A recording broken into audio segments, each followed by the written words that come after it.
my buddy here, we have a love-hate relationship. And let me explain. It's an Intel board, so obviously it's not starting off on a good foot, right? Nothing against Intel, necessarily. But, see, this is the Z390 Aorus Elite.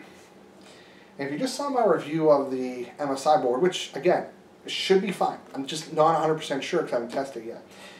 The X570 version of this board was $15 less, and it had an actual 6+2. It was, or 6+1, I guess. It was 12-phase with doublers. And it could handle a little bit more power. And I'm kind of like, I should have did my research better. So we'll find out. This should be plenty good enough for a 9900K. Let's go over like features, what's in it, everything, just like I did with the MSI board. Let's do it. Let's open this bad boy up here. Let's see what comes with it. Now, one of the reasons why I was hesitant against Gigabyte for AM4 is I knew that this board was good for Z390, but Gigabyte's not done well with AM4 historically. So that was kind of my iffy part there. This includes this too. This is it's toe addressable. I find it weird. This is pretty cool. This is for front I/O. Makes it easier to plug in. More SATA connectors. Not a deal breaker, but you know, definitely not bad. I mean, I don't know of anybody that's going to take off points because of too many SATA connectors. Not enough? Sure. Too many? I think you're crazy. So let's get this back in here. Let's put this on the floor here. And let's take a look at the features that this board has. I'm actually kind of excited here.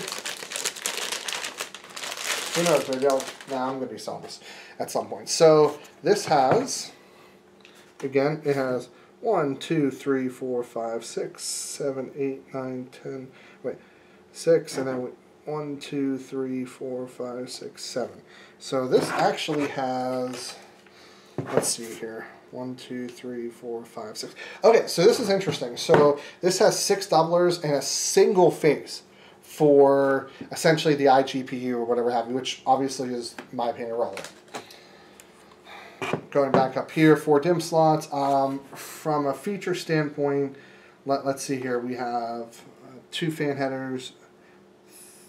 No, 2 fan headers there, 1 down at the bottom, 2, 3. Okay, so we have enough. We have at least 5, so that's good.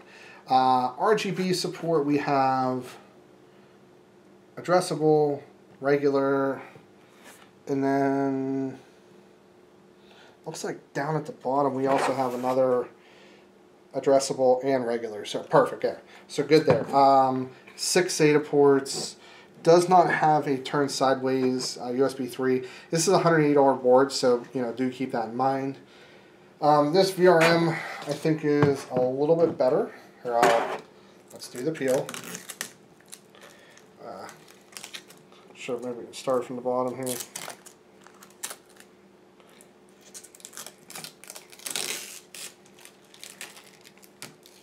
That was probably the world's worst peel. What I like about this VRM better is it's not really obstructed to the back. So you have this chunk here, and it's a lot of surface area, but it's not obstructed going through the back through the rear I/O. So that's something I like, and I think that's where MSI has a little bit of trouble. Why it was rated a little bit lower was maybe not the VRM quality, but the way it's cooled. So that's definitely a possibility. Rear I/O, we have 4 USB. They're probably 2. So we have 10 USB on here. 7.1 surround, Ethernet, HDMI, no USB-C, definitely not a fan on that. I know the AM4 does have USB-C, but overall, this should be really good. This, from what I've read, has been a very good budget board. You know, budget for Z390, should handle 5 gigahertz and should be fine. Summary of the board. Looks fine, good features, good VRM, should overclock. I don't have a problem with it. The reviews and what I've read show that this is perfectly fine for a 9900K. It has a lot of the features you want. It has some RGB. It supports addressable. If you're looking to spend less than $200 on a board, this probably would be it. It's the Aorus Elite. So if you want to buy, I guess I'll link other 390 boards as well in the description. Like it if you liked it, dislike if you dislike. Leave a comment, get subscribed. As always, Steve from PC Budget Solutions. Let me leave you with a teaser. So while these videos were filmed first, they're going to be showed after the performance reviews. So while I haven't physically done them in real time, this video will come afterwards. So what's going to be coming is Cooler Showdown. Finally.